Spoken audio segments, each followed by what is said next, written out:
no recording this week for Marissa Nelson because the last 2 episodes have been basically fillers, I guess you can call those fillers.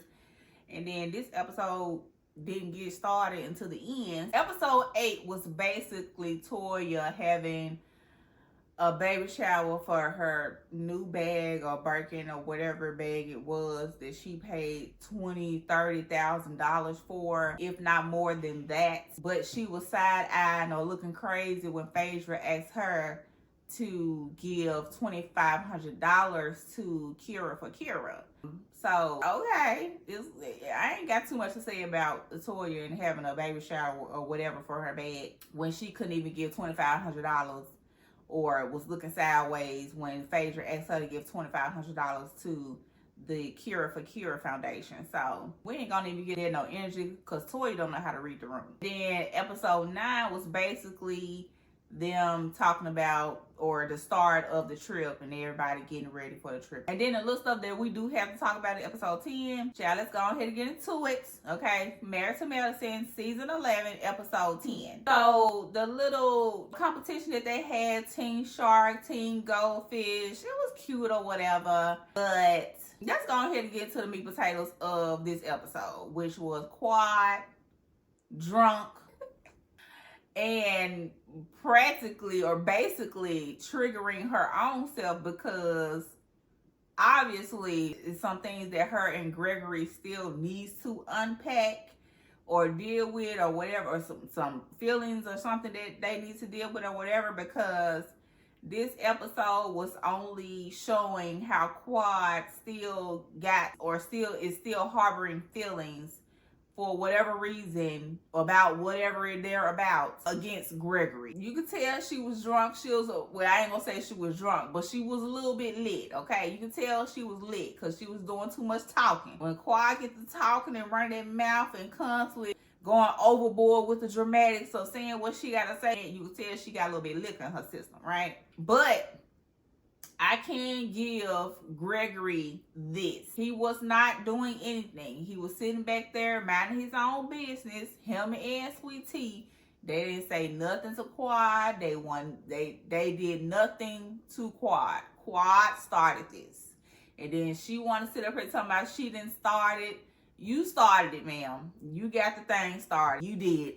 Okay, and I kind of feel like it was kind of embarrassing for her to even be doing it, especially in front of her new man, King. You know, it also is showing him possibly some things that he needs to see, as i.e. Quad still got some things that she needs to unpack when it comes to her ex-husband. So it's like, you know, he's seeing some things that he needs to see. She's seeing some things she needs to see when it comes to, okay, maybe I ain't quite as over this situation as I thought I was, because why am I getting triggered right now? So even with the alcohol in your system, why are you even getting triggered about any that has anything to do with Gregory or Sweet Tea? You would have thought she would have just sat there and never even said anything to them or paid them dust, or just really kind of ignored them the whole trip, you know, speaking, you know, hey and bye, but anything other than that, giving them all the attention that she gave them, you can kind of tell that she was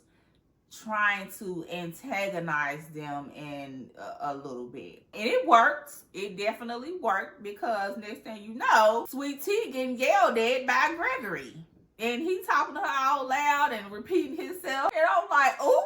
And ooh, girl, you just sit up here and let Gregory yell at you like you his child. I mean, you are 20 years younger than him, so I guess, you know what I'm saying. But no, you are his wife. You're not his child, okay? He sit up here yelling at you in your ear, all up in your ear, trying to get you to be quiet, and it was just not a good look. So you can kind of tell that Quad was putting 20 on 10, really 100 on 10 in this whole episode, with the whole baby shower thing and talking about she ready to bust it wide open because King's such a good father. It's like she kind of gave herself a pep talk, or, you know, gave King a pep talk like, okay, we're going to put 20 on 10 tonight because we're going to be in front of my ex and yada, yada, yada. So I don't know if she actually did that, but that's kind of like what it came off as. Also with the whole 15 times a week sexting and all that. Like, girl, who got time? Come on, let's be real. Let's be realistic here. Like, really, who got time to be doing it 15 times a week or more?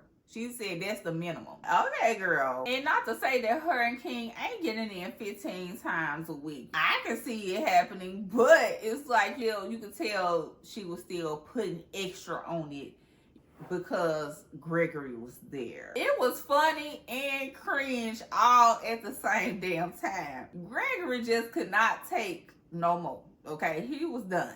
He was like, listen, I'm gonna need you to shit, because I'm already irritated sitting back here in front of you and your man. Like, I'm gonna need you to chill out, okay? And then heavily blurted talking about some he did not, girl. I mean, sweetie, I'm gonna need you to know the facts before you get to opening up your mouth and saying stuff, because even Gregory said he was trying to fight for his marriage. So, all right. And you could tell King trying to calm her down or signal her to calm down without doing it out loud or in front of everybody, holding her leg a little bit. He ain't like gripping it. He just like got his hand on her leg, so you can tell he trying to like signal her to like chill out, but it wasn't working, child. It was not working. Then Quad talking about, I'm what you want to be. I'm what you want to be. Girl, Quad had me cracking up, okay? But it was also real cringe. I was cringing all at the same time while I was cackling. Then Greg was sitting up here yelling at Sweet Tea. Babe, you be good. You be good. You be good. Oh, goodness. As cringe as this whole scene was, Quad actually saved the day when it came to this episode. Okay, Quad carried this episode. Otherwise, it would have been just another filler. Okay. Sweet Tea should have really, really, really felt embarrassed with Gregory yelling at her like he did. Just all loud. Just everybody was appalled at him yelling at Sweet Tea like that. So can you imagine what goes on behind closed doors? If he can do this in public and it's easy for him to do that to her in public or yell at her in front of everybody in public, in front of cameras. If it takes that little for him to do that to her, just imagine what he could do behind closed doors. You know what I'm saying? Like, I ain't saying that, he abusing her later or nothing like that, but my point is, if he can do this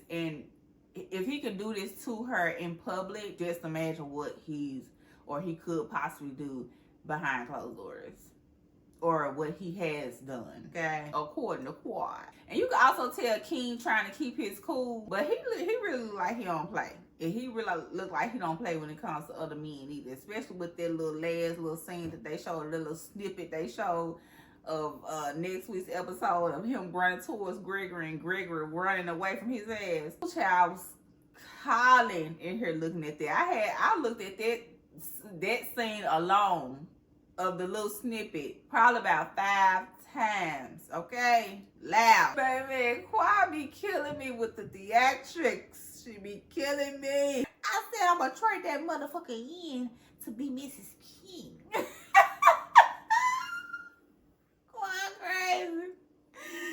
Quad is crazy.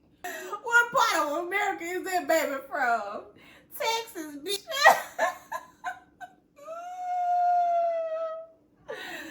Girl, they had me tripping so hard on this part.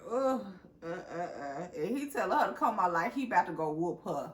Child, I cannot. And Gregory almost called Quad a hood rat, but he called himself. He forgot the cameras was standing right there. He quickly reminded himself that the cameras was sitting right there. But he almost called her a hood rat. Sweet Tea walking in the room like she in trouble with her dad or something like, I'm gonna get in trouble. I'm gonna get a whooping. Baby, just let that man go on and take his walk. Don't run after him. Let him go on and take his walk. Baby, let him get a breather. He needs it, okay? Because this whole situation has just proven that Quad and Gregory still has some unresolved things that they need to hash out or whatever. And he could very well be jealous of, you know, Quad. Now she has a man here. Not only do he have his wife around Quad, now Quad has her man around him, you know. So you know, I can only imagine how that whole scene would or could happen or play out, right? Like, what man really wants to be around their ex, that they're for a marriage that they fought for, by the way? What man would want to be around his ex-wife and her new man like that? Like, I don't know a man that would. So I can only imagine how, you know, this really made him feel deep down, even though he probably thought he was over it and, you know, it wouldn't affect him in any way, shape, or form. And then he actually gets in that situation where he has to be in the presence of her man. He's younger, he's fit, they, you know, having all kinds of sex and, you know, talking about having babies and stuff like that. It's like, I don't know a man that wouldn't be in his feelings about that. I just don't know one, you know. So regardless of how it ended, how it is, or whatever, I don't know a man that would be able to physically sit there and just, you know, take something like that. Also, I am surprised that Gregory even came back, to be real with you. I don't know if he needs to check or he just trying to put sweet tea on. I don't know. But I am, like, I agree with, what's his name? I agree with Damon and what's his name? Not Cecil.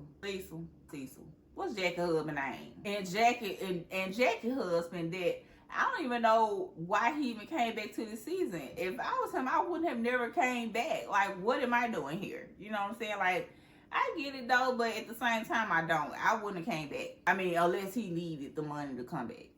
Otherwise, I wouldn't have came back if I was him. And Sweet Tea don't want to accept the fact that her husband might be a little bit jealous of his ex-wife, new man. And, you know, he's younger, he's fitter, you know, he